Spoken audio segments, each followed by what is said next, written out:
Aries, hi! Welcome to Mr. Queen PH at itinan natin kung ano ang energies for you ngayong New Moon in Cancer sa June 25, 2025 at 6:31 p.m. Philippine Time. Ayan. So if you are interested in private readings, meron tayong link sa description at sa pinned comment. Paka-check nyo na lang information kung paano mag-book for a private reading. And please subscribe to our channel to show your support, like, share this video, at comment na rin kayo kung kayo ay naka-resonate. Ayan, so maaring mas maka-resonate dito yung mga Aries risings. Okay?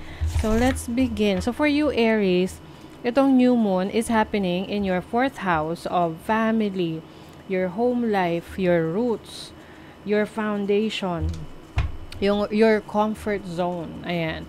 And new moon is about start, no?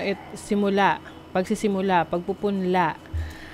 Maaring yung iba sa inyo ay magkakaroon ng opportunity to start living on your own, no? Yung kumbaga pwedeng aalis ka sa poder ng parents mo para mamuhay na on your own, to be independent, or maaring bubukod na kayo, no, ng family mo kung nakatira kayo sa parents ninyo tapos may asawa ka na or mag-aasawa ka na. Ganon. Oo.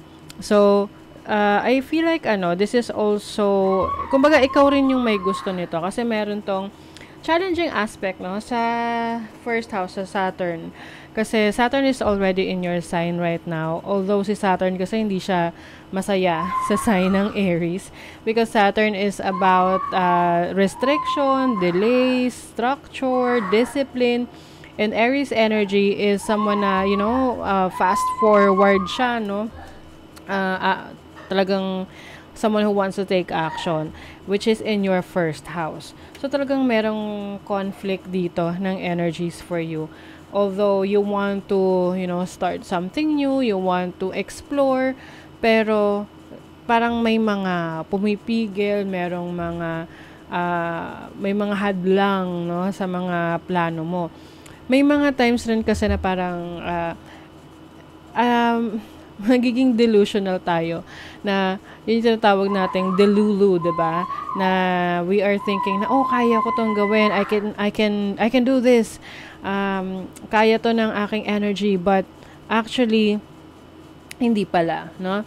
So maari kasi yung iba sa inyo, bibili kayo ng condo, no? So you have to pay attention sa mga actions niyo during this time, sa mga papasukin yung responsibilities.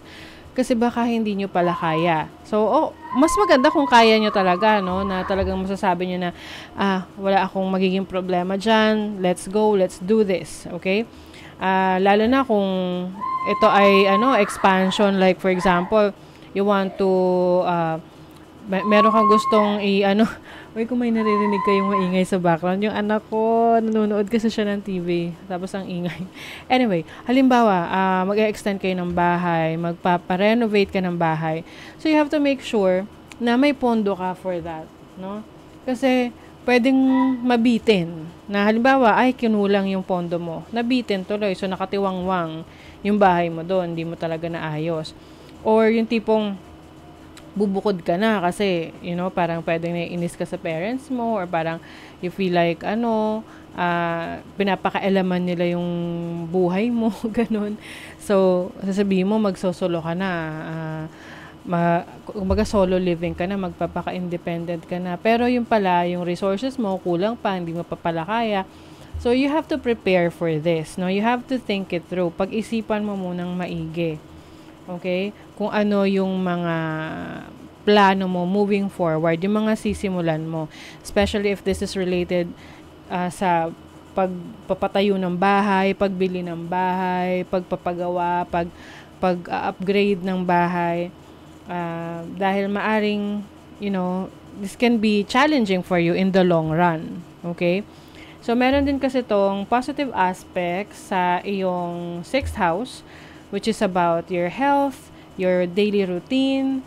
So, I think naman, yung iba sa inyo, kaya nyo yung trabaho, kaya nyo yung hinihinging commitment. Okay? Because Mars is also here.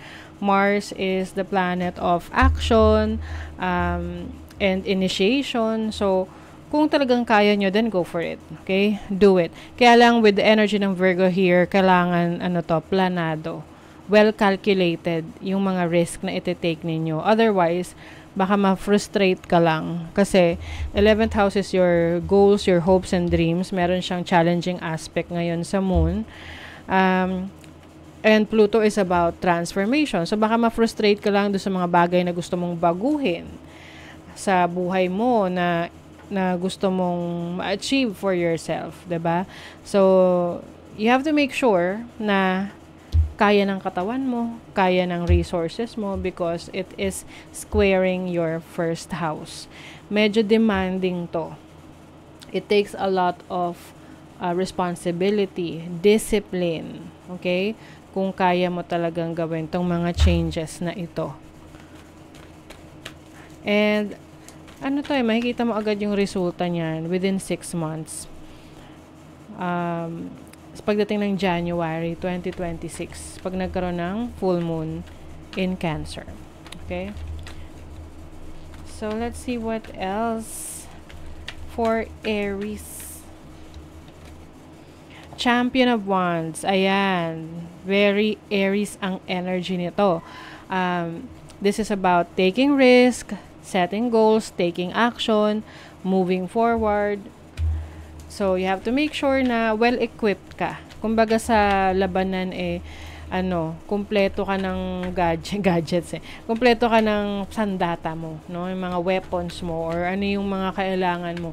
Or kung ikaw man ay magta-travel, dapat andyan lahat yung kailangan mo para iwas aberya. You have the 10 of Swords, so something that you need to let go of, no? Minsan, nagda-doubt ka sa sarili mo. Isa rin yan sa pwedeng maging reason, no? Para magkaroon ng delay kasi nagda-doubt ka. Iniisip mo, kaya ko pa ba to? So, kumbaga, i-reassess mo yung sarili mo what you can and you cannot do. Ang importante is may awareness ka ng mga bagay na hindi mo pa kayang gawin sa ngayon. The Tower. This is also your energy. The Tower kasi is like parang a disruption or parang biglaang release or biglaang ganap.